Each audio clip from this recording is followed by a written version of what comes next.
Right, finally here's a fun one. Let's drop down another GeoSOP, dive in there, and in here let's start with a curve. And let's just click the tool handle and let's just draw a basic curve. And full disclaimer, I got this technique and this wonderful output it produces from the fantastic guys at the Houdini beta forum. Thanks a lot, guys. Really helpful forum, really friendly, really productive, a great place to be. So we dropped a curve here. Let's resample that. Let's resample it as a subdivision curve. Let's check on point density. Well, that's a bit too much, so let's increase the resample length like this. And next what I like to do is I like to copy this curve. Just this time using the standard copy and transform. I'm not setting up any transforms at all.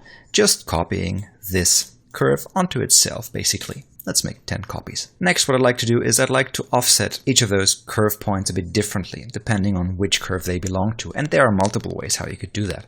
In my case, I'll just abuse a pointer angle for that.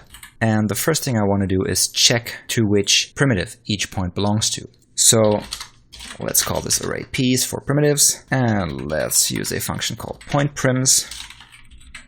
I want to get the info from my first slot. That's the one with the ID 0. And I want to check for my point with the current PT number, the current point number. Then I'll just grab the first result here. That is my primitive where the point is on. So now I'm going to use this to drive a simplex noise to generate a vector. Let's call it offset equals to a simplex noise.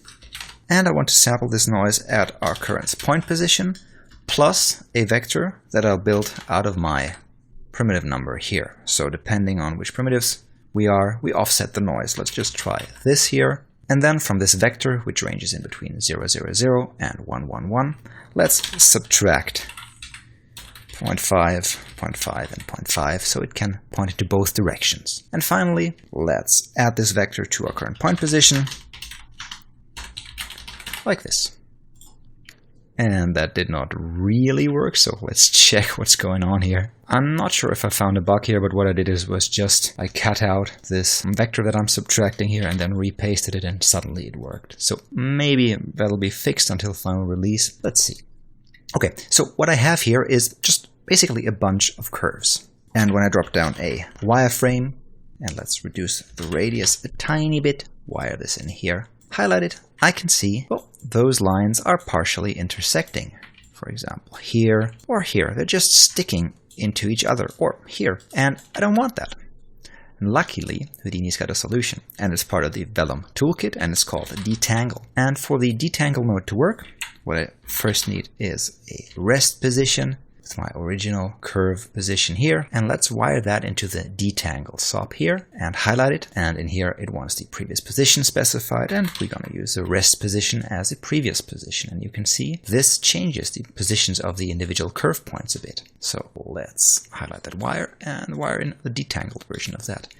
And you see it's gotten a bit better, but it's not fully resolved all those intersections here. That is because this thing needs to run multiple iterations. So let's do that using a for loop with feedback. We'll just wire in the rest position here, put in the detangle in between here, and wire the output into our wireframe here.